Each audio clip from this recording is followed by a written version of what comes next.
것들을 누구나 마이크를 잡고 발언을 했습니다. 그리고 그것들을 기록하는 사람들이 있었고요. 그래서 광주의 진실은 실은 지금까지 우리가 진실규명 투쟁을 하고 있는데, 여기도 보시면 5.18 진실규명이라고 써져 있잖아요. 저 조형물이 있는데 아직도 진행형입니다. 진실규명되지 않았고요. 그냥 전두환 사죄하지 않고 갔습니다. 그렇지만 저희는 사죄하지 않고 갔기 때문에 계속 짓밟을 수 있다. 진실규명을 위해서 이렇게 생각하고 있거든요. 광주 시민 여러분, 투쟁력 아직도 살아있나요? 그런 의미에서 네. 저희들만 얘기할 게 아니라 네. 오신 분들 얘기도 조금 저는 마이크를 여기에 분명히 그 흑백사진 안에 저뿐만 아니라 그 흑백사진 안에 들어있었던 인물이 분명히 와 계실 거라고 생각합니다. 혹시 한 분 잠깐 나오실 수 있어요? 않더라도 네. 나오는 게 불편하시면 이야기 듣고 싶습니다. 마이크를 누가 좀 도와주시면 그러면 제가 좀 도와주시면 제가 한번 가보겠습니다. 예, 그래서 같이 얘기를 나누면 좋겠네요.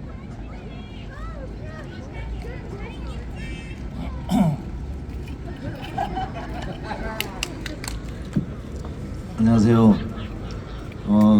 저는 그때 고등학교 3학년이었습니다. 집은 산수동 산수시장에 살았고요. 그래서 그때 그 농장다리 쪽으로 이렇게 와서 이쪽 골목에서 처음으로 체류탄이라는 것을 맞아봤어요. 진짜 실컷 먹었습니다. 그래가지고 제가 제일 앞쪽에 섰는데 어떻게 선지를 모르겠어요. 가다 보니까 그렇게 섰어요. 그 상태에서 거의 정신 잃은 상태에서 기어가다시피 가니까 여기 동명동에서 문을 다 열어줬어요. 사람들이. 옛날에 부잣집이어가지고 문을 안 열어주거든요. 그 당시에는 문 다 열어줘가지고 씻고 가는 어떤 형태로 제가 5.18을 그때 겪었고 수시로 나왔어요. 그래서 MBC 방송 불타는 거 보고. MBC 방송국 왜 불탔을까요? 아까 말씀드렸잖아요. 진실을 말하지 않고 자기들 입맛대로 하기 때문에. 그래서 저는 그래서 그런 어떤 사람들을 겪었기 때문에 지금도 좀 그때 그 생각하면은 참 너무 가슴 아프고요. 저희 형제가 있었는데 저희 형은 매일 나가고, 또 저희 둘째 형은 그 당시에 31사단 그 통신 장교였어요. 네. 그래서 나가지 마라 저희 형하고 저는 나가고, 나중에는 어떤 이제 그런 것들이 쌓이고 하다 보니까 지금까지 저렇게 왔는데, 오늘 교수님 두 분 말씀 들으니까 진짜 우리가 요즘 대선 겪고 지선 겪으면서 뉴스를 안 본다고 사람들이 그러거든요. 이거 말씀 들으니까 이제는 보고 진짜로 우리가 봐야만이 그들의 얼마나 모습을, 그들의 가면을 벗길 수 있는 힘이 생긴다고 생각합니다. 근데 저희들이 이제 그냥 표면적인 입장에서 그냥 안 보고 하면은 진짜 우리 판단 능력을 잃어버릴 것 같아요. 맞습니다. 예, 그래서 앞으로 우리 뉴스 봅시다. 저도 뉴스 안 봤거든요. 굉장히 중요한 말씀이세요. 왜냐하면 사실 매일매일 사고가 터지고 있어요. 근데 그 사고가 어떻게 일어나는지 무슨 내용인지를 모르면 대응할 능력이 없죠. 한 번만 더 좀 얘기를 들었으면 좋겠네요. 네, 한 번 더 의견이나 한 번 더 질문이나 소감이나 이런 것들. 우리 광장에 계신 분들 중에서 한 분 더 들어보고 싶습니다. 네. 여성 가운데 누가 혹시 계시나요? 네. 한 말씀 하시겠습니까? 네. 앉아서 말씀드릴게요. 네. 제가 5.18 당시에 34살이었습니다. 네.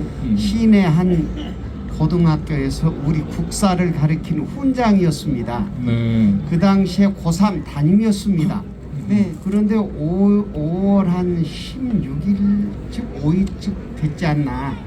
그때 고3 담임들이 무슨 담임 회의가 있어서 그 당시에는 꼭 시내로만 와야 됩니다.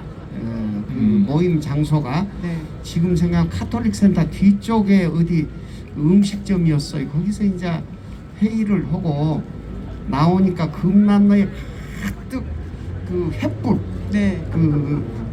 솜 덩어리 같은 걸 뭉쳐서 막 이런 게 횃불이요? 와요. 횃불 네. 시위가.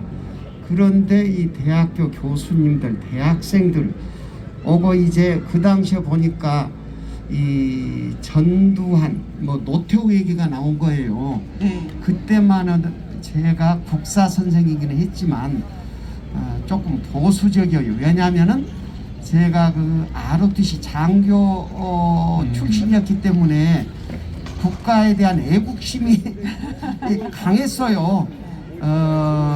그렇다면은 당시 정권에 대한 그 어떤 지지 강도도 좀 높았겠죠. 그래서 이렇게 조금 선거보다 서두르지 않아도 민주화는 올 텐데, 왜냐면 이제 이 박정희가 죽은 상태잖아요. 그때는. 그러고 그래서 이제 이 좀 참으면은 당연히 우리 민주화는 오게 될 텐데 왜 1900일이 나설까 하고 그 생각을 가졌어요. 그런데 얼마 있다가 이제 이 시내가 난리가 나버린 겁니다. 지금 전일 빌딩 옆 그 WC에서 나오는 거기에 네. 지하도 공사하느라고 이 자재를 쌓아놓고 돌 자갈이 엄청 많이 쌓여 있었어요. 그런데 그 난리가 난 줄 봤더니 하나도 없어졌어요. 이제 막 이 돌멩이 던지고 격렬한 공방전이 벌어지고, 그러고 이제 이제 5월 이 18일 날 저희 학교가 전대에서 가까워요. 좀 높은 데 있어요. 그런데 전대 쪽에서 체리탄 가스가 막 이 연기가 올라오고 난리여요. 그리고 학교에 전화가 학부모님들이 휘발치게 옵니다. 네. 시내 지금 난리가 나고 사람이 다 죽는데 무슨 공부가 필요하느냐. 어서 학생들 돌려보내라는 거예요. 학교 맘대로는 관공서들이 못 오잖아요. 그런데 좀 이따 교육청에서 빨리 학생들을 다 하교시켜라.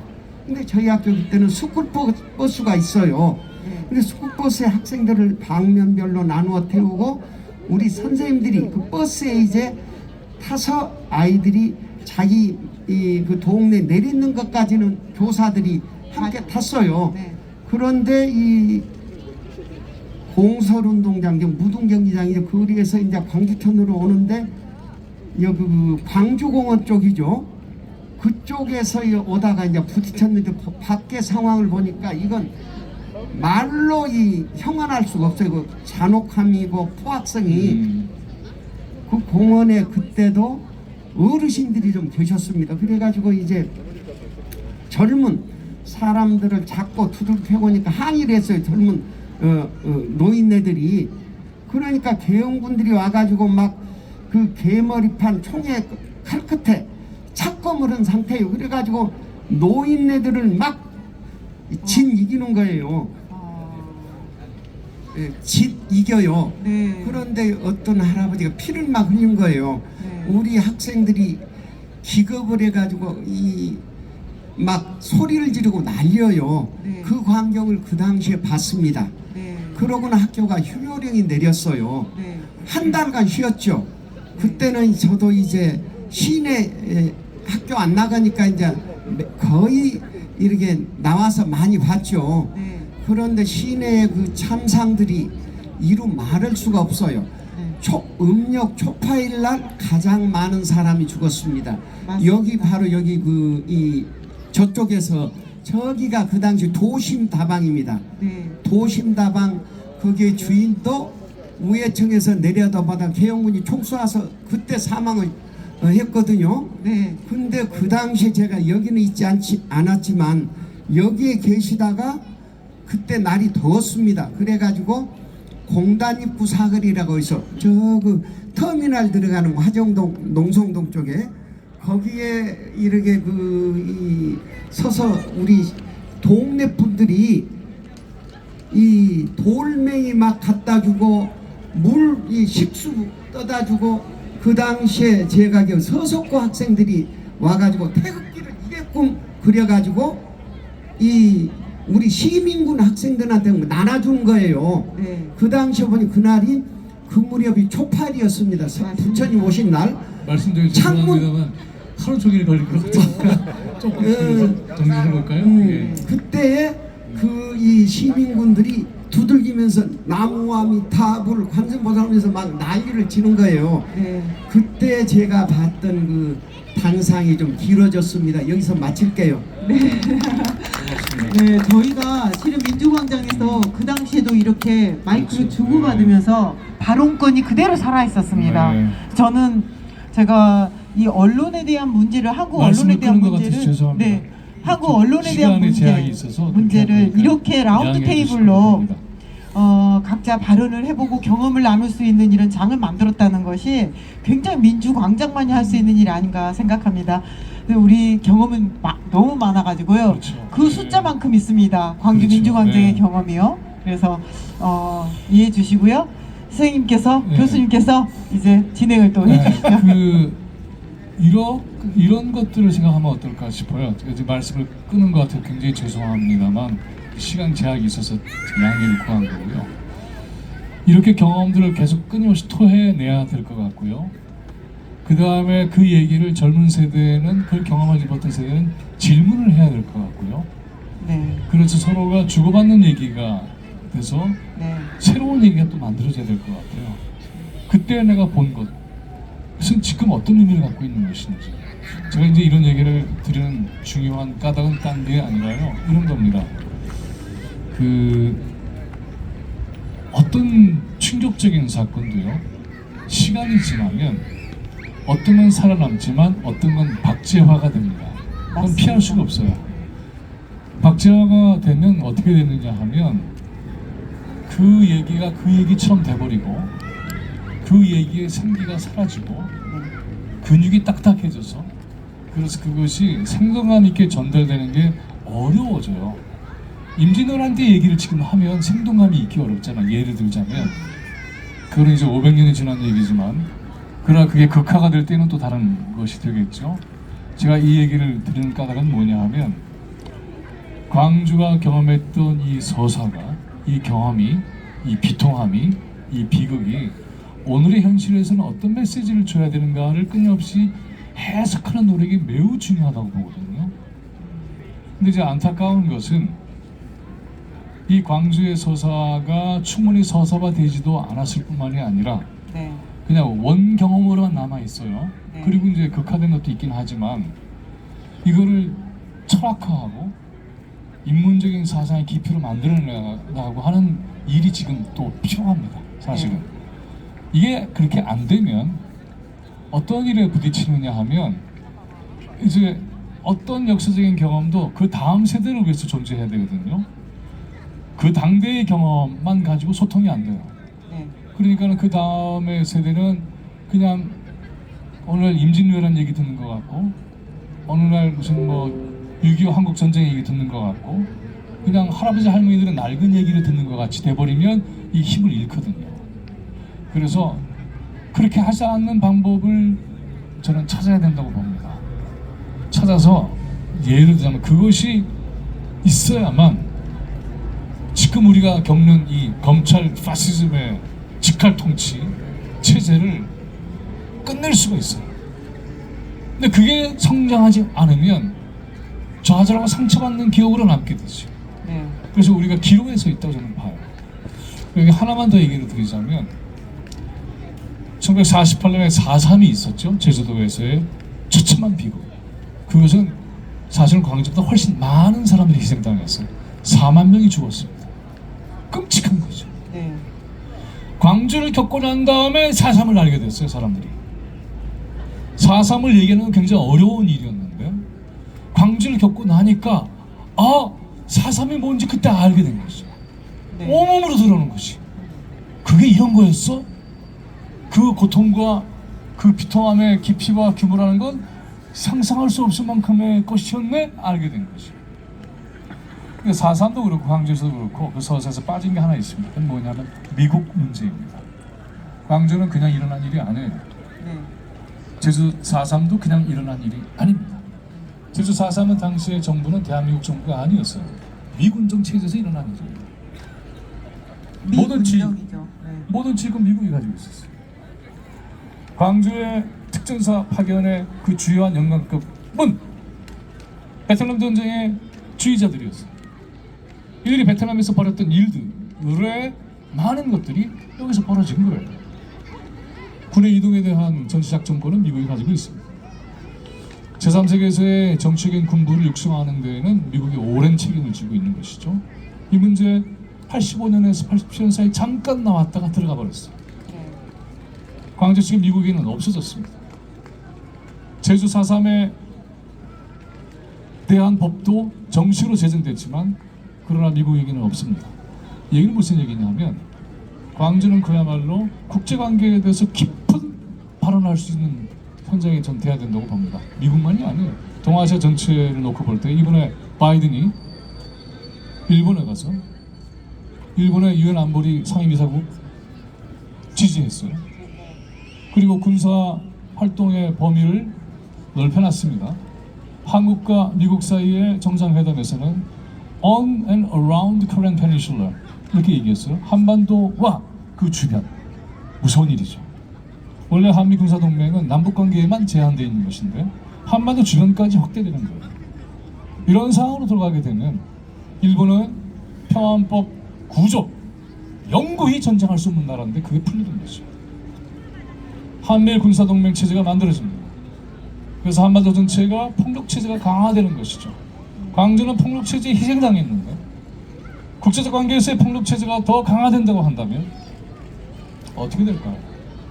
저는 그래서 광주에서 세상을 바라고 세계를 바라보는 힘이 있어야 되지 않은가. 김대중 대통령이 바로 광주가 만든 세계적인 지도자시잖아요. 세계를 어떻게 보느냐 하는 거죠. 고통받고 있는 민중의 처지에서 국제적인 관계가 잘못 만들어지면 고통받는 거죠. 근세사회에 있어서도 바로 한반도를 둘러싸고 일본과 청이 대결을 했고 일본과 러시아가 대결을 했고 그 가운데서 그 전쟁은 한반도에서 일어났고 그 고통은 전부가 조선 민중들이 감당을 했던 것이고 분단 상태에서의 그 고통이 폭도라는 개념으로 광주가 학살당했고 그것은 단순히 국내에 있는 정치군부가 만들어낸 사건으로만 그친 것이 아니라 이후에 한반도 분단 체제를 유지하고 있는 국제관계도 같이 작동하고 있다는 점, 이 점을 돌파해 나가지 않으면 앞으로 우리의 역사적 운명은 어떻게 될 것인가에 대한 보다 묵직한 질문, 보다 묵직한 문제 제기, 이 가운데에서 광주가 세상을 바라보는, 세계 체제를 바라보는 그런 지성의 힘, 이런 것을 만들어내야 되지 않겠는가. 저는 여기서 정말 간곡하게 말씀을 드리고 싶습니다. 광주 시민 집단 지성의 힘을 믿어봐야 되겠죠?